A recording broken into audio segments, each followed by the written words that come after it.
再来关心台中地检署侦办罢免的自家联署案，昨有约谈19个人伫咧透明精神以后，国民党台中市党部的书记长甲一个总干事，检方已经申请裁决案件件。也毋过咧，台中市的市长卢秀燕都批评讲司法单位像安尼干一罢免运动是伤超过。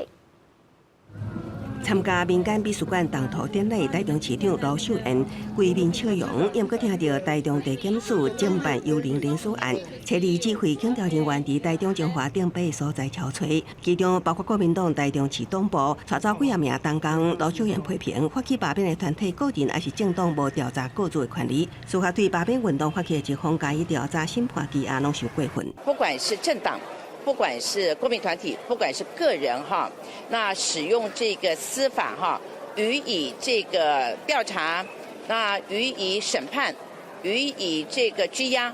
我觉得都太过分了哈。检方侦办台中电影立委蔡其昌、何兴存，南营立委甘宽恒、廖伟雄甲黄建和罢免案，召回19人中有6个人甲别人有关系，信号拢请回。另外罢免有关13人，其中国民党台中市党部圣诞书记长甲第一组圣高总干事，涉犯宪法规则文书告诉法宣判法定罪嫌，当庭逮捕各项法院申请羁押禁见。另外6个人以10至20万高保候团，限制出来出境，其他5人请回。检察官讯后认定陈姓及吴姓被告2人涉犯刑法之伪造文书、个人资料保护法之非法利用个人资料、公职人员选举罢免法之未经同意伪造假冒提议等罪，犯罪嫌疑重大，且有勾串灭证之余及羁押之必要性，预知当庭逮捕，并向法院申请羁押禁见。卢秀燕表示，国家司法应该用伫打砸这条，让人民生命财产得到保障。台中地检署强调，本案关系重大社会公益，